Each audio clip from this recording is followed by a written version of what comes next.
হ্যাঁ সেনারানী মা, দেখো মরিহারি দোকানে সব কেনাকাটা হয়েছে। সব কেনা হয়েছে। এবার মিষ্টি দোকানে যাইতে হবে।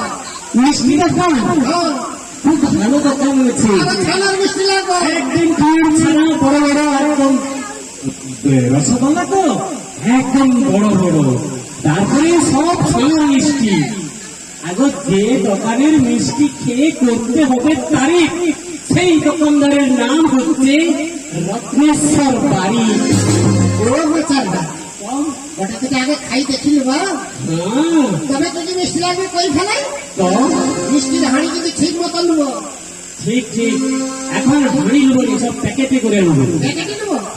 আচ্ছা ঠিক আছে, তবে যদি আমি কই ফেলাবি ওই বড় ঠিক টাকা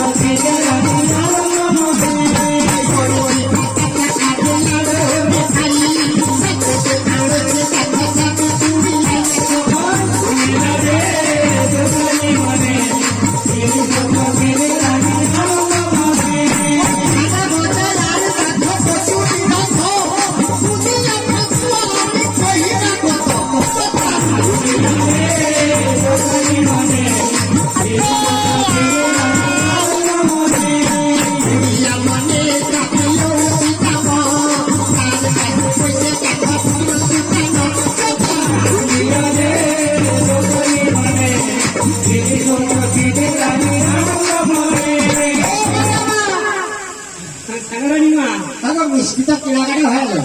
আচ্ছা আচ্ছা আচ্ছা, এবারে ভুসি মালদা করতে যাইতে হবে। ও খুশি মনে দোকান। আমার চশমা রয়েছে।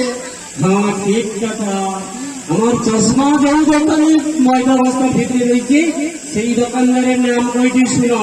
ও কৃষ্ণ কৃষ্ণ রাম রাম, সেই দোকানদারের নাম বলরাম। ও বাচ্চার বাপ বলো। আবার সে বড়াহারা দোকানে রয়েছে। হ্যাঁ বলরামের দোকানে রয়েছে। বাচ্চার বাপ বলো। আগে যদি ময়দা বস্তায় দেখতো ময়দা ভালো হবে তো। ময়দা কিন্তু ভালো, সরস্বতী মার্কা ময়দা, কি ভালো গো। রুটি একদম ফুলকো ফুলকো হবে। বেশি করে ময়দা কিনবো সেনারানী মা। আচ্ছা তোমাকে বেশি করে দেওয়া হবে।